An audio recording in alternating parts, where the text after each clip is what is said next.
देवमाणूसमधला अध्याय 8 मार्च भागामध्ये आता देवीसिंगवर लाली कडी नजर ठेवते. ती आता त्याला व्हिडिओ कॉल करते आणि आजूबाजूचं बघते. पण एक वेळ अशी येते की देवीसिंग फोनच उचलत नाही. आता लाली विचार करते, हे फोन का नाही उचलते? याचा अर्थ ते नक्कीच शालूकडे गेले. पण हा मात्र देवीसिंगचा डाव असतो. आता लाली देवीसिंगला सगळीकडे शोधत असते. शालिनी जामकरसाठी चहा घेऊन येते. जामकर म्हणतात, मी घेतला असता, तू कशाला आणलास? ती म्हणते, साहेब आता घरात राहायचं म्हटल्यावर घरातील कामं केली तर काय हरकत आहे? जामकर म्हणतात, मी तुला रात्री विचारलं नाही, पण आत्ता विचारतो, तू रात्री घाईघाई इथे का राहायला आलीस?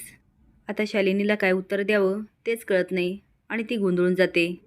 जामकर म्हणतात, सांगतेस ना? पण शालिनीला आठवतं तिला लालीने मारलेलं आणि ती पळत असताना कोयता फेकून मारलेला. आता कोयता झाडाला लागतो आणि शालिनी वाचते.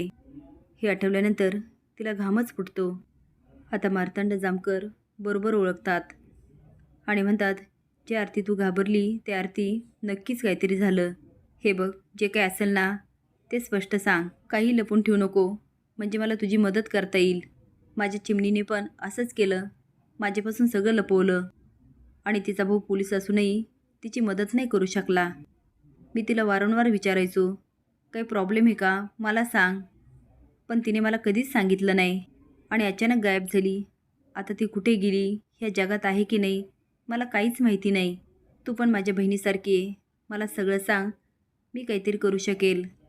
आता शालूला खूप बरं वाटतं आणि ती म्हणते, साहेब, तेवढी घाबरलेली असते. मार्तंड जामकर म्हणतात, शांत हो आणि सगळं काय ते सांग. ती म्हणते, ती टेलरची बायको लाली.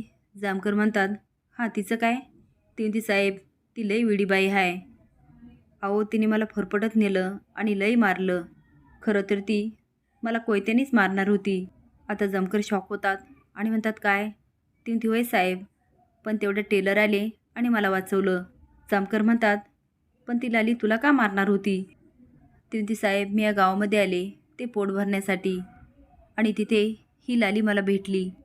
मला म्हणाली, माझ्या नवऱ्याची परीक्षा घ्यायची, त्याला प्रेमात पाडायचं आणि त्यासाठी तुला 3 लाख रुपये देणार. मी तिला नाही म्हणले होते, पण ती ऐकायलाच तयार नाही. आणि खरं सांगू साहेब, मला पण पैशाची गरज होती आणि मी ते काम करायला तयार झाले. जामकर विचारतात, मग तो गोपाळ नावाचा टेलर पडला का तुझ्या प्रेमात? ती म्हणते, होय साहेब, ते प्रेमात पडले आणि या लालीला माझाच राग आला आणि तेव्हापासनं ती माझा पिछा करायला लागली आणि मला मारत सुटली. साहेब, ती बाई फार भयंकर आहे आणि तिच्याच भीतीने मी इथं राहायला आली. जामकर म्हणतात, म्हणजे आत्तापर्यंत गावामध्ये जे जे खून होतात तिने तर नसेल केले ना, आणि माझ्या चिमणीला गायब तिने केलं असेल का? शालिनी म्हणते, साहेब, ती काही करू शकते.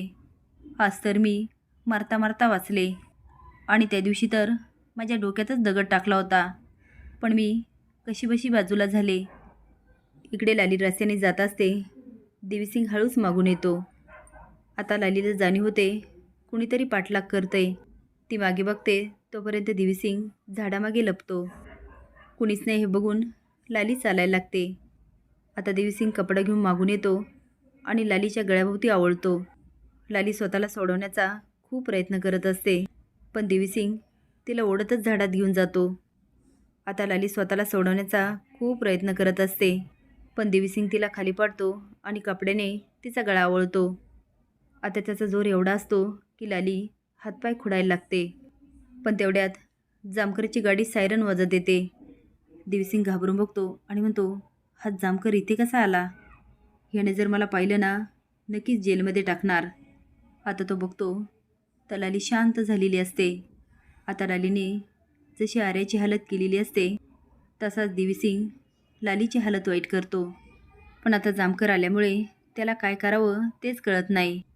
आता लाली तर झाली शांत, पण देवीसिंग तिचं काय करतो की जामकरच्या हातात सापडतो.